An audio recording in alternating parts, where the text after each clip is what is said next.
Hello, everybody. You're on the mic. And on today's episode, we're going to go over kind of the first part, a couple parts, depending upon whose coverage you saw of it, of, um, of, of the, basically the interview between Crumb, aka Cressidia Holmes, Mr. Hoppe, um, the therapist, Ken Jennings, um, and Ron Toye. I got some little notes here that I made as I was watching. I watched Come Geek Some. I know Tug also um, did covered it a little bit yesterday. I know he's going to continue to cover it today. So it's going to be part one, and then I think I'll do a part two tomorrow. So without no further ado, then um, let's take a look here. So this is basically what I took from it. First off,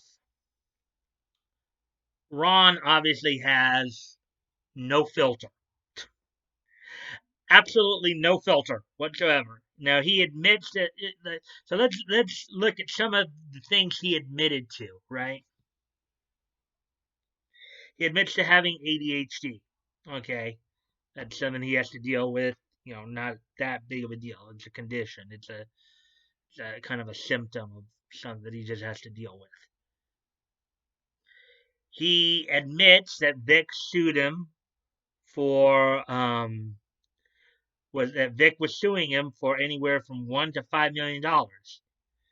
This, of course, is contradicts everything that he and every other person in KV had been saying for over the last year plus of this, in which they kept saying no, he was suing them because he was trying to shut them up.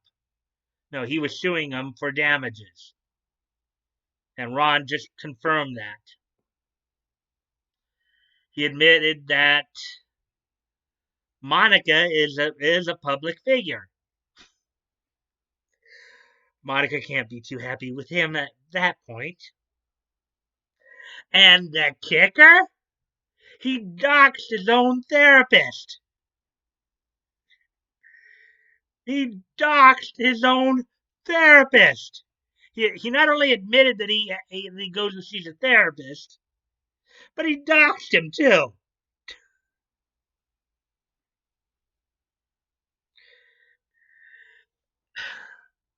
Ron has absolutely no filter whatsoever. And throughout his appearances on the with Cressidia and Mr. Hoppe, and now with the therapist as well, they played him like a freaking fiddle. They just let him run his mouth.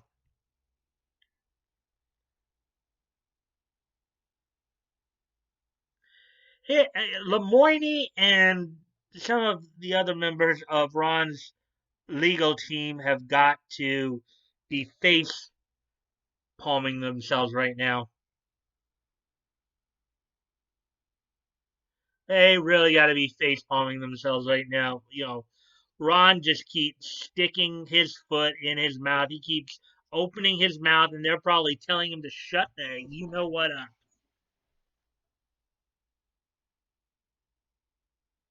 Okay.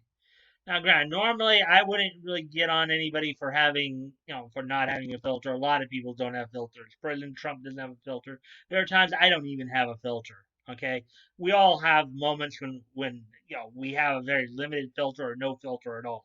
Okay, but with as high the stakes as what he's dealing with right now, this is not the time to go filterless. The ironic thing is he talked about how his legal team is better than Vic's because they'd be telling him, they'd be giving him the wise counsel, but Ron is apparently ignoring the wise counsel. I don't think they would have been too happy with the idea Ron going on Cressidia and Mr. Hobbs' show there. Knowing that he would be, you know, again, he's a fool. He's a fool. Ron's a fool, and looks and acts like a hyperactive chipmunk. Okay, and now granted, when the therapist was talking to him, he was trying to get through to Ron and try to maybe get him to show some amount of empathy for the other side, which did that. And there were times when Ron seemed a little more prepared. Now maybe it's because he went into this feeling a little more comfortable because last time Cressidia and Mr. Hop set him up set him up real well at that point as well. But you know that his legal team's got to be face palming right now because Ron has no filter. He has absolutely no filter whatsoever. I think everybody knows it. And then he sits there and calls Nick the abuser.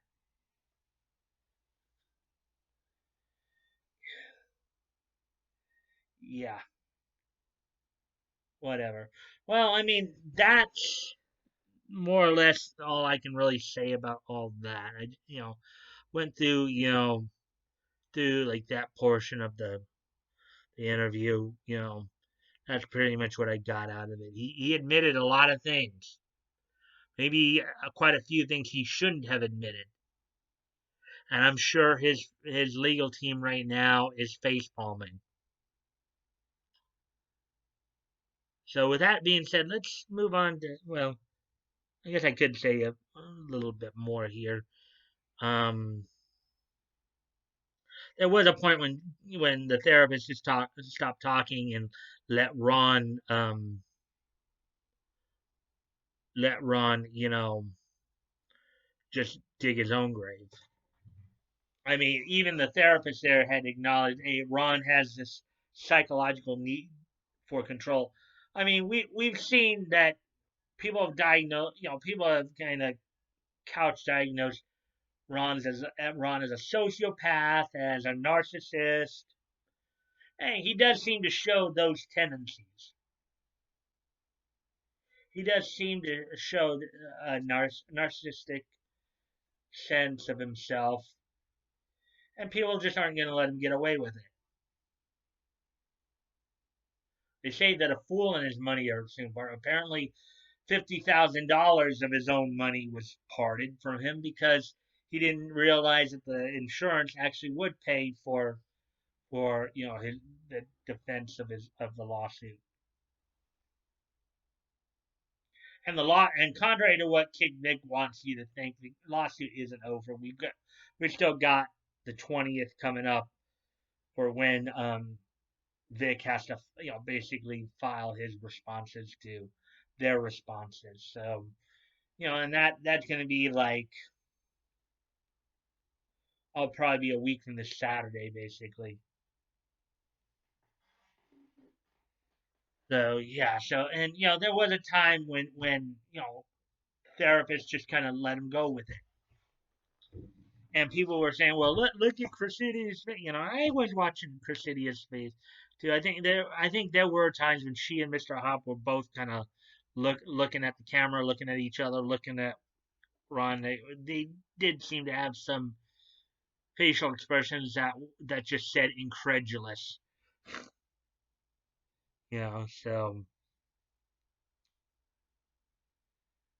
So with that, again, I think that is all I can really say too much about it. Just that Ron just has no filter, and I think that's going to eventually come back and bite him in the rear end.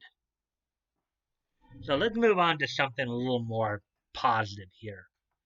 This day in Nietzsche history, and I got a couple of things for you today. Today is June the 9th, 2020. So let's take a trip back in time and see what we got. So first off, on this date in 1960, as they did with many cartoons back then, Dell Comics would put out a number of titles based on like cartoons and cartoons and stuff like that. Well, on this date in 1960, they would release the 145th issue of Marge's Little Lulu. Margie's Little Lulu, number 145, would go out on the newsstands by Dell Comics on this date in 1960.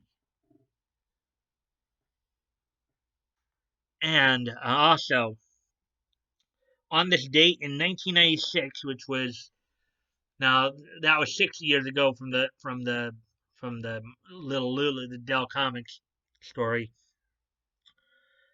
On this date in 1996, which was 24 years ago, the anime adaptation of Kitaretsu Daiyaka um, would complete its Japanese run on Fuji TV. Um, so on this date, 1996, Kitaretsu Daiyaka would finish its run on Fuji TV, finish its anime run on Fuji TV. And so, with all that being done and said, let me once remind you guys again, of course, if you would like to direct message me, my links are down below. Um, my links are down below. You can go ahead and you can go ahead and direct message me on my Discord. You can check out the Discord, join if you'd like. Also, I'm still promoting a bunch of different dub companies. And I'm still also promoting the GoFundMe's, Vic's GoFundMe, as well as, Vic's GoFundMe, as well as Tug and Lug's comic book adventure through Indiegogo. As always, guys, never feel like you have to donate if it's on your heart to do so. And you have the means to, please consider donating. If you've already donated, please consider donating again. And if you cannot donate, you can still help out the cause by sharing the link. Sharing is caring. You never know. Maybe somebody in your circle of friends may want to help out. Doesn't hurt to ask, after all. And with that being said as well, if you like this content, please consider liking, commenting, sharing, and subscribing.